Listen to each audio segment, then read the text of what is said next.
बिस्मिल्लाहिर्रहमानिर्रहीम। अस्सलाम वालेकुम dear students, I am Khizar Farooq. उम्मीद है आप तमाम लोग खैरियत से होंगे। आज का हमारा जो लेक्चर है वो न्यूमेरिकल हैं, चैप्टर 4 क्लास 9th के। तो अब हम सॉल्व करते हैं अपना पहला न्यूमेरिकल 4.1। सबसे पहले हम इसकी इबारत पढ़ेंगे और यहाँ से दिया गया मवाद लिखेंगे। मुंदरजा झैल फोर्सेस का रिजल्टेंट मालूम करें। हमें कुछ फोर्सेस गिवन है, हमने उनका रिजल्टेंट मालूम करना है। पहली फोर्स है कि 10 न्यूटन एक्स एक्सिस की सीमत में है, 6 न्यूटन वाई एक्सिस की सीमत में है, और जो 4 न्यूटन फोर्स है वो मनफी एक्स एक्सिस की सीमत में है, और 4 Newton force minus x axis की सीमत में है। हमने इन फोर्सेस का रिजल्टेंट मालूम करना है। तो सबसे पहले मैं आपको ये जो फोर्सेस गिवन है डायग्राम में ड्रा करके दिखा देता हूँ, फिर हम इनका एक्स कंपोनेंट वाई कंपोनेंट लिख के इनका रिजल्टेंट मालूम कर लेंगे।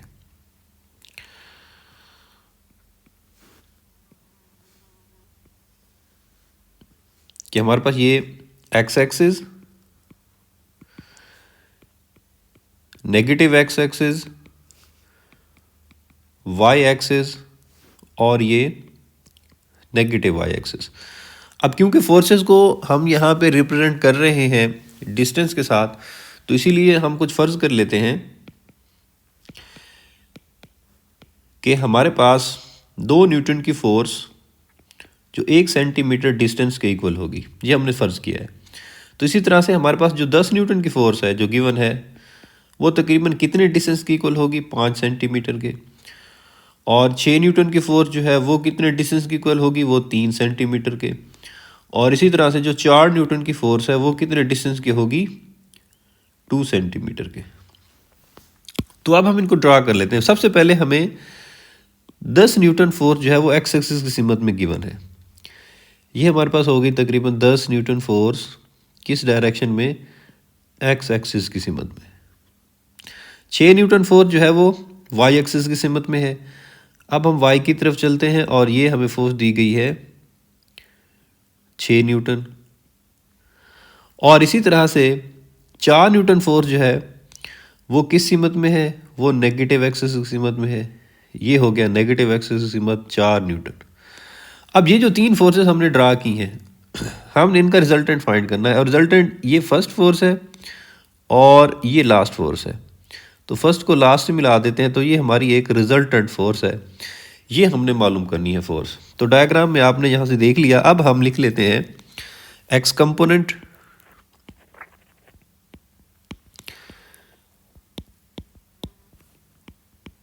जी।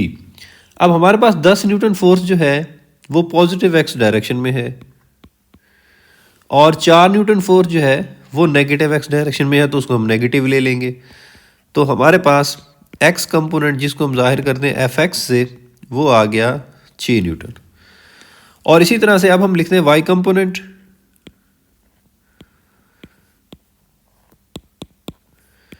अब वाई कंपोनेंट को जाहिर करते हैं एफ वाई से, और वो देखें वो 6 न्यूटन ही है जस्ट, उसमें कोई नेगेटिव कंपोनेंट नहीं है। तो वाई कंपोनेंट जो है वो आ गया 6 न्यूटन।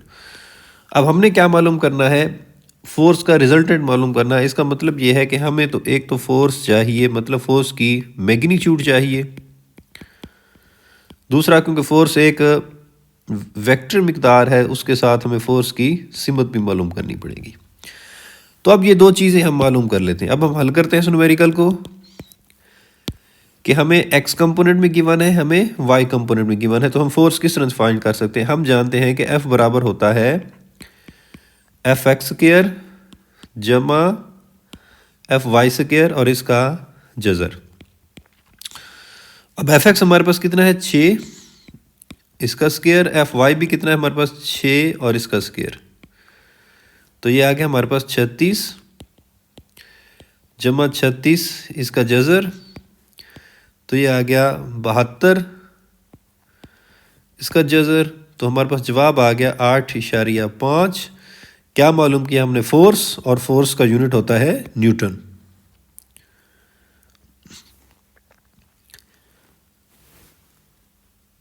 उसके बाद हम मालूम कर लेते हैं सिमत।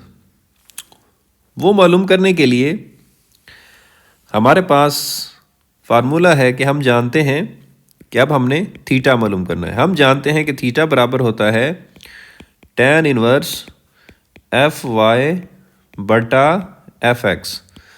अब tan इनवर्स एफ वाई हमारे पास 6 है, एफ एक्स भी हमारे पास 6 है, तो ये आ गया tan इनवर्स 6/6 1, और tan इनवर्स 1 जो है वो है 45 के इक्वल, तो हमारे पास थीटा आ गया 45। अब ये थीटा 45 कहाँ पे होगा, ये आप डायग्राम में देखें कि जो हमारे पास ये रिजल्टेंट है ये 45 का जाविया बना रही है किसके साथ, एक्स एक्सिस के साथ। तो यहाँ पे भी हम लिख लेंगे कि एक्स एक्सिस के साथ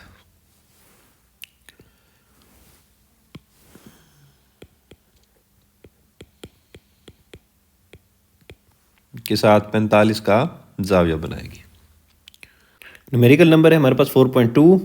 इसकी हम इबारत पढ़ते हैं और यहाँ से सबसे पहले दिया गया मवाद लिखते हैं कि 50 न्यूटन की फोर्स, हमें फोर्स दी गई है, हम लिख लेते हैं फोर्स, और फोर्स को हम जाहिर करते हैं एफ से, और वो है हमारे पास 50 न्यूटन। एक्स एक्सिस के साथ 30 का जाविया बनाती है, हमें दिया गया है जाविया, और जाविया को हम जाहिर करते हैं थीटा से, और वो है हमारे पास 30 डिग्री। इसके अमूदी कंपोनेंट्स मालूम करें। फोर्स के अमूदी कंपोनेंट्स कौन से होते हैं, एक्स कंपोनेंट, और जिसको हम जाहिर करते हैं एफ एक्स से, और कौन सा होता है वाई कंपोनेंट।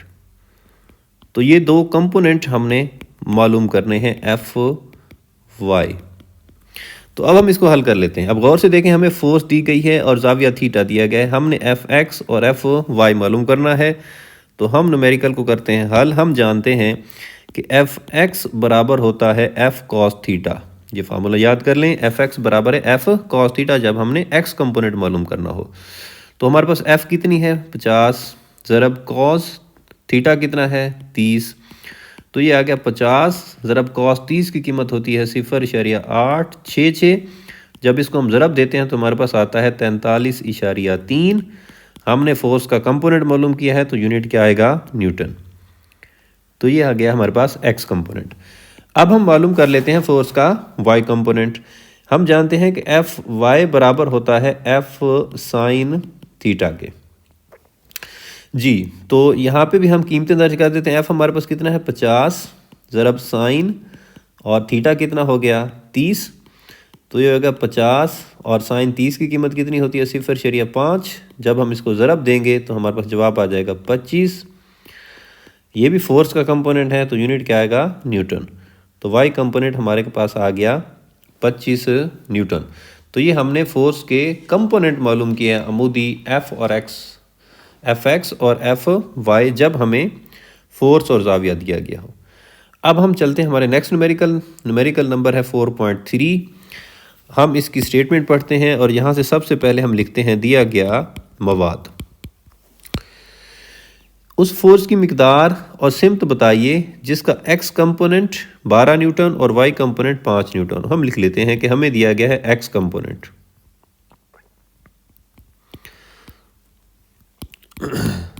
एक्स कंपोनेंट जिसको हम जाहिर करते हैं एफ एक्स से, और ये है हमारे पास 12 न्यूटन, और वाई कंपोनेंट जिसको हम जाहिर करते हैं एफ वाई से, और ये हमारे पास कितना है 5 न्यूटन। क्या मालूम करना है हमने, फोर्स को हम जाहिर करते हैं एफ से, और क्या मालूम करना है, फोर्स की सिमत मालूम करनी है, और जिसको हम जाहिर करते हैं थीटा से। तो अब हम इस न्यूमेरिकल को हल करते हैं। गौर करें दिए गए मवाद पे कि हमें एफ एक्स और एफ वाई दिया गया है और हमने फोर्स मालूम करनी है। तो कौन सा फार्मूला लगेगा फोर्स मालूम करने के लिए, हम जानते हैं कि एफ बराबर होता है एफ एक्स का स्क्वायर जमा एफ वाई का स्क्वायर और इसका जज़र। अब एफ एक्स हमारे पास कितना है 12, इसका स्क्वायर आ गया, और एफ वाई कितना है हमारे पास 5, इसका स्क्वायर आ गया, और ये आगे जज़र। 12 का स्क्वायर कितना होगा 144, और 5 का स्क्वायर हमारे पास आ जाएगा 25, और इसका जज़र। जी 144 जमा 25 169, इसका जज़र, तो जवाब आ गया 13। फोर्स है तो यूनिट क्या लिखेंगे, न्यूटन। तो फोर्स हमारे पास आ गई 13 न्यूटन। अब दूसरी चीज़ हम मालूम कर लेते हैं, इसकी सिमत थीटा मालूम कर लेते हैं। अब थीटा मालूम करने के लिए हम जानते हैं कि थीटा बराबर होता है tan इनवर्स एफ वाई बटा एफ एक्स। अब एफ वाई भी दिया गया है, एफ एक्स भी दिया गया है, दोनों हम यहाँ पे दर्ज कर देते हैं। एफ वाई हमारे पास है 5, एफ एक्स कितना है 12, तो 5 तकसीम 12 पहले कर लेते हैं। ये हमारे पास आ जाएगा 0.4166। जब इसका हम tan इनवर्स लेंगे तो ये आएगा 22.6 डिग्री थीटा। और ये कहाँ पे होगा 22.6 डिग्री? एक्स एक्सिस के साथ, कि ये फोर्स एक्स एक्सिस के साथ 12.6 डिग्री का जाविया बना रही होगी। तो ये दो कंपोनेंट हमें दिए गए थे, हमने फोर्स और उसकी सीमत मालूम की है। अब हम चलते हैं हमारे नेक्स्ट न्यूमेरिकल नंबर है 4.4। इसकी हम इबारत पढ़ते हैं और सबसे पहले यहाँ पे लिखते हैं दिया गया मवाद कि 100 न्यूटन की फोर्स, हमें बच्चों फोर्स दी गई है और फोर्स को हम जाहिर करते हैं एफ से, और वो है हमारे पास 100 न्यूटन। 10 सेंटीमीटर के फासले पर स्पैनर पर अमूदन अमल कर रही है। तो ये 10 सेंटीमीटर हमें क्या दिया गया है? ये दिया गया हमें मोमेंट आर्म, क्योंकि जहाँ पे ऑब्जेक्ट घूम रहा होता है और जहाँ पे फोर्स लगाते हैं उनके दरमियान जो अमूदी फासला होता है उसको हम क्या कहते हैं? मोमेंट आर्म, जिसको हम जाहिर करते हैं एल से, और वो है 10 सेंटीमीटर। क्योंकि ये लंबाई है, हमें मीटर में चाहिए होगी तो हम इसको मीटर में तब्दील करने के लिए 100 से तकसीम कर देते हैं। तो हमारे पास आ जाएगा 0.1 मीटर मोमेंट आर्म आ गया। इससे पैदा होने वाला टॉर्क मालूम करें। हमने मालूम करना है टॉर्क, और टॉर्क को हम जाहिर करते हैं टॉ से, तो ये हम मालूम कर लेते हैं। अब इस न्यूमेरिकल को हम हल करते हैं। हम दिया गया मवाद देखते हैं, हमें फोर्स दिया गया है, मोमेंट आर्म दिया गया है, टॉर्क मालूम करना है। बिल्कुल ही सादा सा टॉर्क का फार्मूला कि हम जानते हैं टॉर्क बराबर होता है एफ ज़रब एल। अब एफ कितना है 100, एल कितना है 0.1, जब ज़रब देंगे तो जवाब आ जाएगा 10। टॉर्क है, टॉर्क का यूनिट क्या होता है? Newton metre. तो टॉर्क का यूनिट याद रखेंगे और ये हमारे पास आ गया 10 न्यूटन मीटर। अब हम चलते हैं हमारा नेक्स्ट न्यूमेरिकल नंबर है 4.5। इसकी इबारत पढ़ते हैं, दिया गया मवाद लिखते हैं और फिर इसको हम हल करते हैं कि एक फोर्स किसी जिस्म पर एक्स एक्सिस के साथ 30 का जाविया बना रही है। हमें दिया गया है जाविया,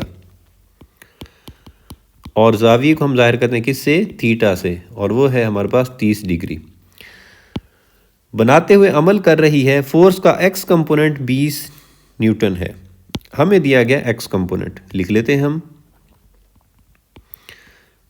एक्स कंपोनेंट, जिसको हम जाहिर करते हैं एफ एक्स से, और वो है हमारे पास 20 न्यूटन। क्या मालूम करनी है? फोर्स। हमने मालूम करनी है फोर्स, और जिसको हम जाहिर करते हैं एफ से। अब हम गौर करते हैं कि हमारे पास एफ एक्स है, थीटा है, और हमने क्या मालूम करनी है? फोर्स। जब एफ एक्स है तो इसका मतलब ये है कि हम कौन सा फार्मूला लगाएंगे इस न्यूमेरिकल को हल करने के लिए? एक्स कंपोनेंट वाला। हम जानते हैं कि एफ एक्स बराबर होता है एफ कॉस थीटा के।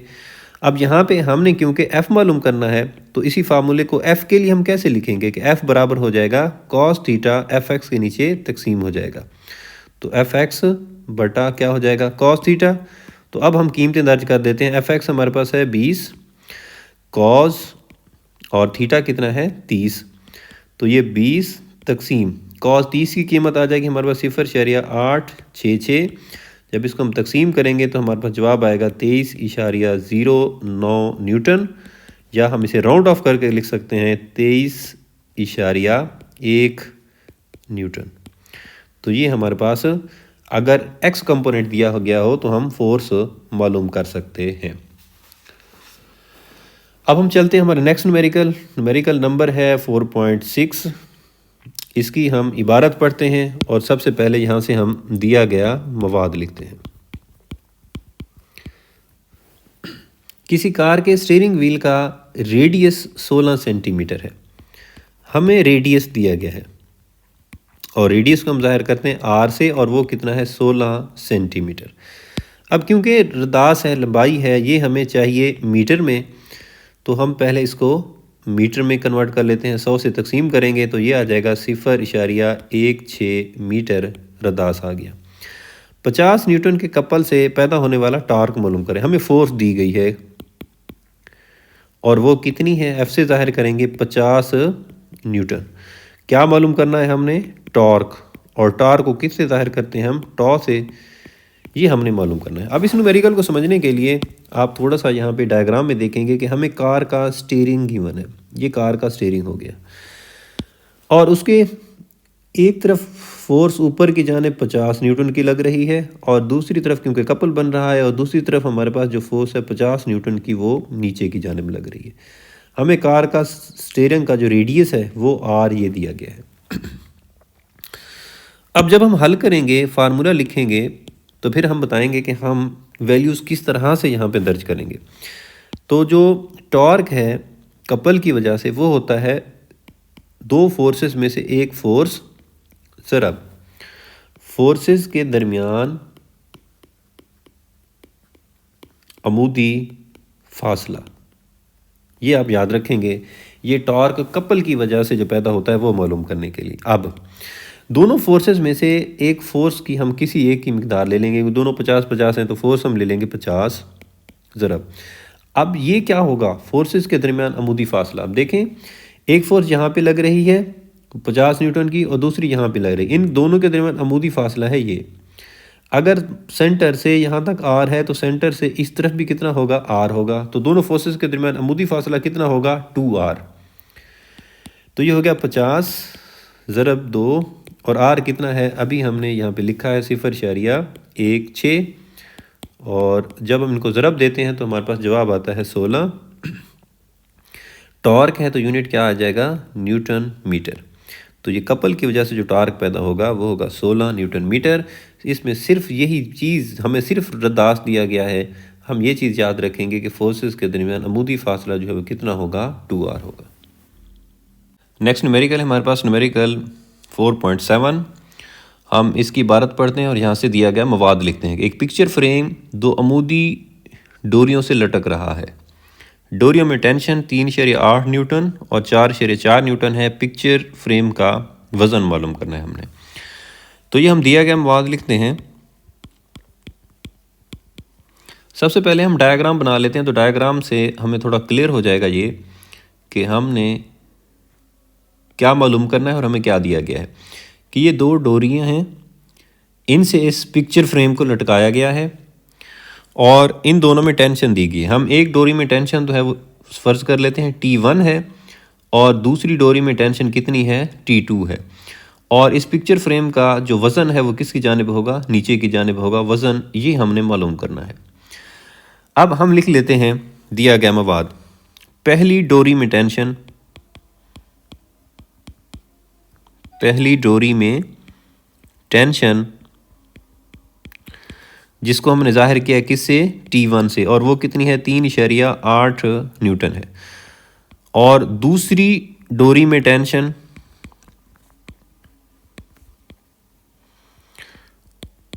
जिसको हमने जाहिर किया है किससे, T2 से, और वो कितना है, 4.4 न्यूटन है। हमने क्या मालूम करना है, पिक्चर फ्रेम का वज़न मालूम करना है और वज़न को हम जाहिर करते हैं W से। ये हमने मालूम करना है। अब हम इस न्यूमेरिकल को हल करते हैं। अब पहली बात कि हम कौन सा फार्मूला लगाएं और किस तरह से हम इस न्यूमेरिकल को हल करें। इस पिक्चर फ्रेम पे गौर करें, पिक्चर फ्रेम लटकी हुई है, इसका मतलब है कि ये इक्विलिब्रियम में है। अगर ये इक्विलिब्रियम में है तो इस पे अमल करने वाली तमाम फोर्सेस का जो रिजल्टेंट है वो क्या होना चाहिए, ज़ीरो होना चाहिए। तो एक बात तो हमें यहाँ पे क्लियर हुई कि इस न्यूमेरिकल को हल करने के लिए हमें इक्विलिब्रियम की शर्त लगाना पड़ेगी। अब कौन सी शर्त लगाएं, क्योंकि फोर्सेस का जिक्र है, टेंशन फोर्स है, वज़न भी फोर्स है, तो इसीलिए हम कौन सी शर्त लगाएंगे, इक्विलिब्रियम की पहली शर्त के मुताबिक। पहली शर्त के मुताबिक पहली शर्त क्या होती है कि तमाम फोर्सेस का जो मजमुआ है उस जिस्म के ऊपर वो किसके बराबर होता है, ज़ीरो पे। अब अगर हम गौर करें तो इस पिक्चर फ्रेम के ऊपर दो फोर्सेस ऊपर की सिमत में हैं, वो दोनों टेंशन है, और एक फोर्स जो वज़न है वो किस तरफ है, नीचे की तरफ है। तो इन तमाम फोर्सेस का मजमुआ सिफर कब होगा, जब नीचे की जानिब अमल करने वाली फोर्सेस का मजमुआ बराबर होगा ऊपर की जानिब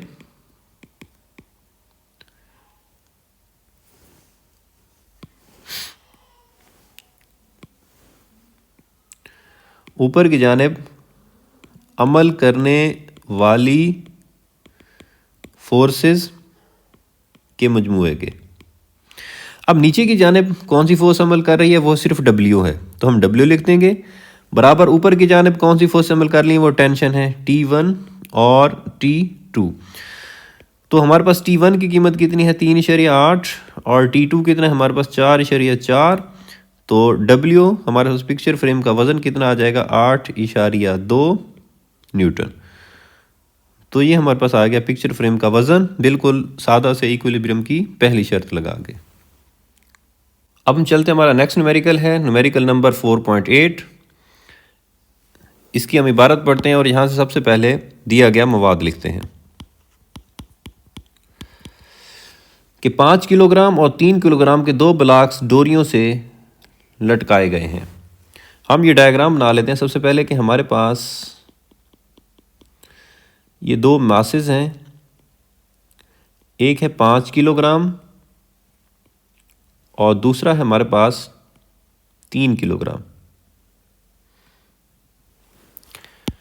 अब इस 5 किलोग्राम वाले मास और 3 किलोग्राम वाले मास को डोरियों की मदद से लटकाया गया है। अब एक ऊपर ब्लॉक है और नीचे है, तो हम दोनों के पहले मासेस लिख लेते हैं। हम लिखते हैं कि ऊपर वाले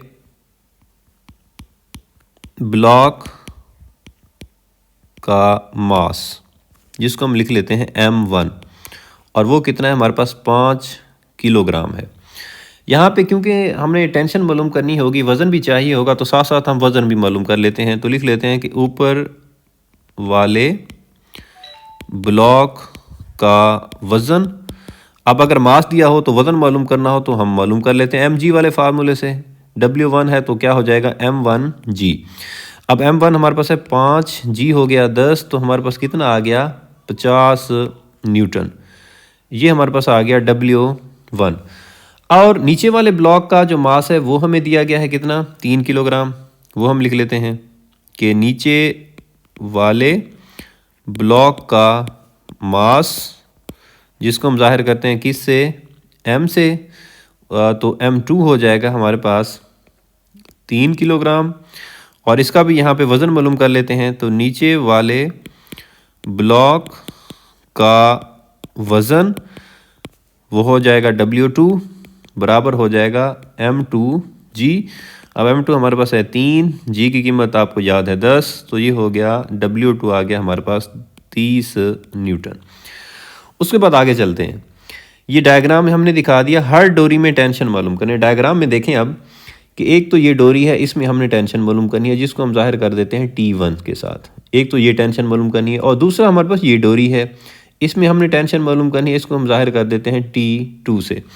तो हमने क्या मालूम करना है, ऊपर वाली डोरी में टेंशन, ऊपर वाली डोरी में टेंशन T1 हमने मालूम करनी है, और नीचे वाली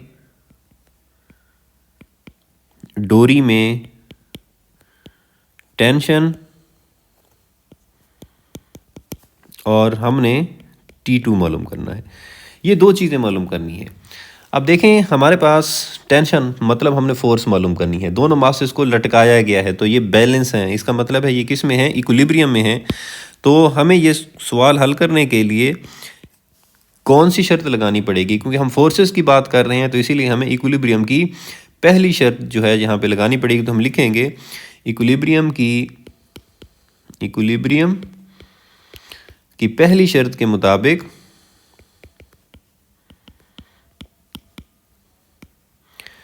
कि फोर्सेस का जो मजमुआ सिग्मा एफ बराबर होता है वो किसके बराबर होता है, 0 के। अब जब हमने टेंशन T1 मालूम करना है तो सबसे पहले हम टेंशन मालूम कर लेते हैं T1।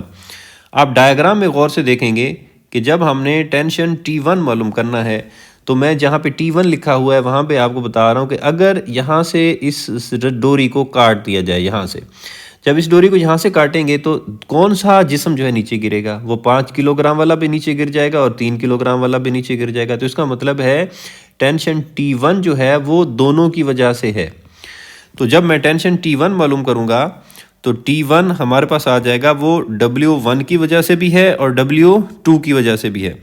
और W1 हमारे पास कितना है, हमने अभी मालूम किया, वो 50 न्यूटन है। और W2 हमारे पास कितना है, वो 30 न्यूटन है। तो ये कितना आ गया, T1 हमारे पास आ गया 80 न्यूटन। ये ऊपर वाली डोरी में टेंशन आ गई। अब इसी तरह से हम दोबारा डायग्राम में देखते हैं। गौर से देखें, जहाँ पे T2 लिखा हुआ है, अगर डोरी को यहाँ से काट दिया जाए तो कौन सा जिस्म गिरेगा नीचे, 3 किलोग्राम वाला। तो इसका मतलब है टेंशन T2 जो है वो किस वजह से है, सिर्फ और सिर्फ 3 किलोग्राम मास की वजह से है, मतलब W2 की वजह से है। तो जब हम T2 मालूम करेंगे तो हम वो सिर्फ लिखेंगे T2 बराबर होगा W2, और W2 हमारे पास कितना है, वो है 30 न्यूटन। तो नीचे वाली डोरी में टेंशन कितनी आ गई, 30 न्यूटन। न्यूमेरिकल नंबर 4.9 है हमारे पास। हम इसकी इबारत पढ़ते हैं और यहाँ से सबसे पहले दिया गया मवाद लिखते हैं कि एक नट 10 सेंटीमीटर लंबा स्पैनर इस्तेमाल करके, ये जो स्पैनर की लंबाई है असल में ये हमें दिया गया है मोमेंट आर्म। अब क्योंकि एक मोमेंट आर्म दिया गया और एक मालूम करना है तो हम इसे लिख लेते हैं पहला मोमेंट आर्म, मोमेंट आर्म, और पहला है तो इसे हम L1 लिख देते हैं। और ये हमारे पास है 10 सेंटीमीटर। सबसे पहले तो इसे हम मीटर में बदल लेते हैं, 100 से हम तकसीम कर देते हैं क्योंकि लंबाई है और लंबाई को हमेशा हम किस में इस्तेमाल करते हैं, मीटर में। तो ये हमारे पास आ जाएगा 0.1 मीटर। आगे पढ़ते हैं हम, 200 न्यूटन की फोर्स से कस दिया गया है, मतलब हम इसको टाइट कर रहे हैं। पहली फोर्स हमें दी गई है जिसको हम जाहिर कर देते हैं F1 से, और वो है हमारे पास 200 न्यूटन। इसे 150 न्यूटन की फोर्स से ढीला करने के लिए दूसरी फोर्स हमें दी गई है जिसको हम जाहिर कर देते हैं F2 से, और वो कितनी है, 150 न्यूटन। कितना लंबा स्पैनर दरकार होगा, हमने मोमेंट आर्म मालूम करना है। इसका मतलब है कौन सा मोमेंट आर्म, दूसरा मोमेंट आर्म मालूम करना है, और जिसको हम जाहिर कर देते हैं L2 से। ये हमने मालूम करना है। अब हम इस न्यूमेरिकल को हल करते हैं।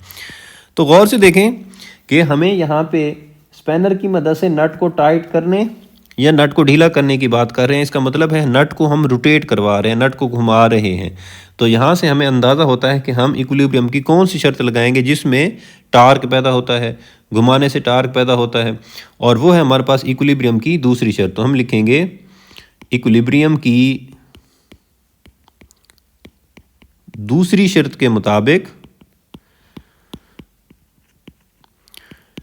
कि जिसमें टार्क का मजमुआ किसके बराबर होता है, 0 के, सिग्मा टॉर्क बराबर होता है 0 के।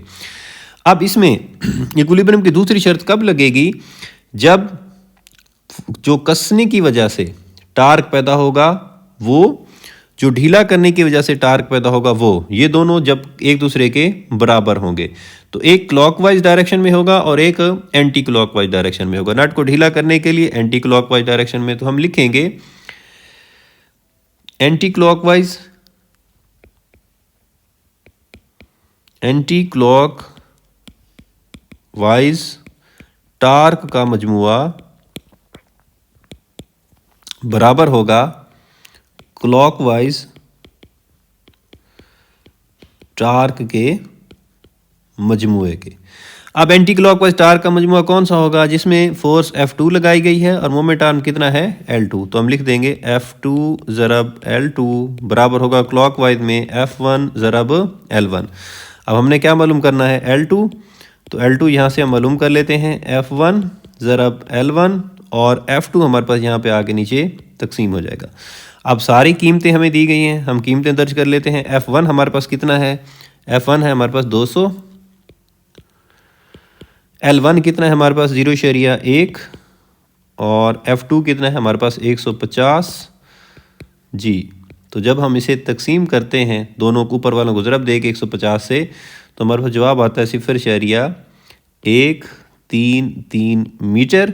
अगर हम इसको सेंटीमीटर में बदलना चाहते हैं तो हम इसको फिर 100 से ज़रब दे देते हैं, तो ये हमारे पास आ जाएगा 13.3 सेंटीमीटर।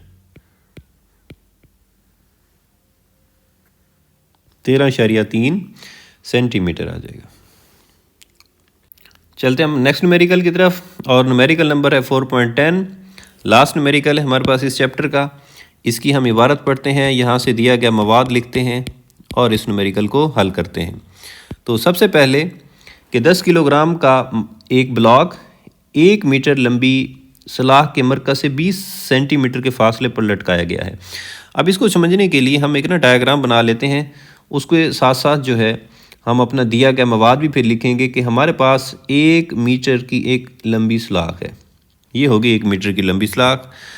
अब इसका सेंटर जहाँ पे होगा, अब सेंटर से इस सलाख की तो लंबाई होगी हमारे पास 1 मीटर। अब जहाँ पे हमने सेंटर लिया है तो सेंटर से इस तरफ कितना होगा 0.5 मीटर, और सेंटर के दूसरी तरफ भी कितना होगा 0.5 मीटर। अब उसने कहा है कि 10 किलोग्राम का मास 1 मीटर लंबी सलाख के मरकज़ से 20 सेंटीमीटर के फासले पर लटकाया गया है। तो ये हो गया हमारे पास मरकज़, इससे हम 20 सेंटीमीटर के फासले पर ये एक ब्लॉक लटका देते हैं, और ये ब्लॉक है हमारे पास कितना 10 kg का, और ये 20 सेंटीमीटर पर लटकाया गया है। तो 20 सेंटीमीटर का मतलब कितना होगा 0.2 मीटर के फासले पर लटकाया गया है। सलाख के इस सेंटर ऑफ ग्रेविटी पर इक्विलिब्रियम में लाने के लिए इसके दूसरे सिरे पर कितनी फोर्स लगाने की ज़रूरत होगी। ये दूसरा सिरा है, यहाँ पे हमें कितनी फ़ोर्स लगानी पड़ेगी ये हमने मालूम करना है कि इस तरफ कितनी फ़ोर्स लगानी पड़ेगी। इसे हम F2 लिख लेते हैं। F2 क्यों लिखा है अभी मैं बताऊंगा, क्योंकि इस तरफ दूसरी तरफ जो है हम फोर्स F1 लेंगे। तो अब हम दिया गया मवाद लिखते हैं कि हमारे पास ब्लॉक का जो मास है उसे हम m से ज़ाहिर करते हैं, और वो कितना है हमारे पास 10 किलोग्राम है। और इस ब्लॉक का जो वज़न होगा वो कितना होगा W, और W बराबर क्या होता है mg। अब हमारे पास है 10, g की वैल्यू 10, तो ये कितना हो गया 100 न्यूटन, और ये W है। और इसी W को हम लिख लेते हैं कि ये हमारे पास फोर्स F1 है, और इसी W की वजह से जो इस तरफ ब्लॉक की वजह से इस रॉड के ऊपर फोर्स लग रही है उसको नाम दे दिया हमने F1 है। और इस तरफ मोमेंट आर्म भी हम लिख लेते हैं, जहाँ पे हमने ब्लॉक लटकाया गया है यहाँ पे मोमेंट आर्म L1 लिख लेते हैं, और वो कितना है वो है 0.2 मीटर जहाँ पे ब्लॉक लटकाया गया है, और सेंटर से ये जो डिस्टेंस है ये कितना है 0.2 मीटर, ये हो गया L1। अब हम दूसरी तरफ चलते हैं, वहाँ पे दोनों चीज़ें लिखेंगे। फोर्स तो हमने F2 मालूम करनी है, और दूसरा इस तरफ मोमेंट आर्म कितना है, सेंटर से लेकर ये फोर्स तक का डिस्टेंस। हाँ जी, मोमेंट आर्म कितना है यहाँ पे इस तरफ 0.5 मीटर। तो इस तरफ का जो मोमेंट आर्म है जिसे हम जाहिर करेंगे L2 से, और वो है 0.5 मीटर, और फोर्स हमने मालूम करनी है उसी तरफ कितनी F2। ये डायग्राम से हमने दिया गया मवाद लिखा। अब हम इस न्यूमेरिकल को हल करते हैं। अब क्योंकि यहाँ पे भी जो है फोर्स और मोमेंट आर्म की बात हो रही है, तो इसका मतलब यह है कि यहाँ पे इक्विलिब्रियम की कौन सी शर्त लगाएंगे हम, दूसरी शर्त। तो हम लिख देंगे कि इक्विलिब्रियम की दूसरी शर्त के मुताबिक, जो कि होती है सिग्मा टॉर्क बराबर होता है 0 के। अब दोनों तरफ जो टार्क है वो अगर बराबर होगा तो इसका मतलब ये है कि इसके ऊपर टार्क का मजमुआ 0 होगा। अब दोनों तरफ टार्क के इस तरफ टार्क और जो इस तरफ टार्क पैदा होगा, अगर ये दोनों तरफ टार्क क्या होगा बराबर होगा, एक को हम क्लॉकवाइज कहेंगे और एक को हम क्या कहेंगे एंटी क्लॉकवाइज। तो हम लिखेंगे क्लॉकवाइज टार्क का मजमुआ, क्लॉकवाइज टॉर्क का मजमुआ बराबर होगा एंटी क्लॉकवाइज टॉर्क का मजमुआ। अब टॉर्क होता क्या है, एफ ज़रा बेल। अब क्लॉकवाइज टॉर्क कौन सा होगा, इस डायरेक्शन वाला, और इस डायरेक्शन फोर्स क्या है F2 और मोमेंट आर्म क्या है L2, ये टॉर्क आ गया। और दूसरी तरफ इस तरफ हमारे पास फोर्स क्या है F1 और मोमेंट आर्म क्या है L1। अब हमने क्या मालूम करना है F2, तो F2 हमारे पास आ जाएगा F1 ज़रब L1 और L2 नीचे आके तकसीम हो जाएगा। अब हमारे पास सारी कीमतें दी गई हैं। F1 हमारे पास कितना है 100 न्यूटन है, 100 दर्ज कर दिया हमने। L1 हमारे पास कितना है 0.2 मीटर है, और L2 हमारे पास कितना है 0.5, ये हमने दर्ज कर दी। जब हम इसको हल करते हैं तो हमारे पास जवाब आता है 40। फोर्स है तो यूनिट क्या आएगा, न्यूटन। तो ये हमारे पास आ गया 40 न्यूटन। तो ये था हमारे पास लास्ट न्यूमेरिकल चैप्टर नंबर 4 का। अगले लेक्चर तक के लिए अल्लाह हाफिज़। अल्लाह ताला आप लोगों को अपनी हिफ्ज़ व अमान में रखे।